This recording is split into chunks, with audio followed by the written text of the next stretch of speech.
Iguodala to Curry, back to Iguodala, up for the layup. Oh, blocked by James. Ladies and gentlemen, welcome back to a brand new episode of Fast Break Scouting Report, brought to you by At The Buzzer Sports. In today's episode, we're going to be scouting Kel'El Ware, the 7'1" center out of Indiana. This season, Kel'El Ware averaged 16 points per game, 10 rebounds a game, assist and a half on 60% shooting, and to also add 2 blocks per game. Now, to start off, I think Kel'El Ware is very athletic. He's very big, and I think he's going to be a big lob threat in the NBA. I think his length is going to help him be a very good shot blocker in the NBA. He's very athletic and can move on his feet, so he can see some type of games where he can guard the perimeter just a little bit. A few concerns I have is his size down low. I mean, he's 230 pounds, but his game does not show that he is that weight. And I think sometimes he can fold against a little bit of physicality in the NBA and how it's going. He's going to definitely need to add that to his game.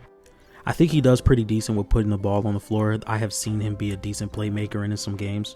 And he also likes to go to the left side and post up and do a swing right-hand hook shot. I think that could be very hard to guard with his wingspan. He's also shown some skills to put the ball on the floor in the post and make the right read, whether it's shooting over a smaller defender, the swing hook shot, or making the proper pass. Now, one thing I have seen on offense is he's not too good against the physicality, and he doesn't really finish well when there's physical defenders next to him. And due to that, I think it's going to be hard for him to rebound the basketball and really finish down low. For example, they played the UConn Huskies this season against Donovan Clingan, and he only had 11 points on 2 for 10 shooting. I think for him to become a real starting center in the NBA, his physicality is going to have to get a lot better. I've seen a lot of people compare him to Derek Lively, and I don't hate that comparison. But I think if you're a center that only has something to offer in the transition game, catching lobs is going to be very hard for you to get real minutes. I think he can be a real shot blocker in the NBA, but I think the physicality thing, once again, is going to make it a lot harder to guard guys like Jokic, Embiid, Karl Anthony Towns, Domantas Sabonis. It's going to have to come one day. No matter how old you are in the NBA, you're going to have to guard physical centers. And if he can't do that, he's not going to get much minutes in the NBA.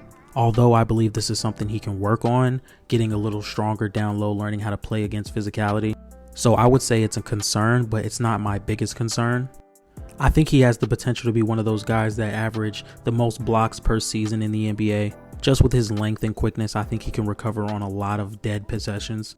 And I think he can recover after getting blown by. But I think once it comes down to guarding physical centers, it's going to be very hard for him to defend. And I'm not even talking about the Embiid and Jokic's of the league. I'm talking about the Daniel Gaffords, the guys that can really beat you up down low in the post.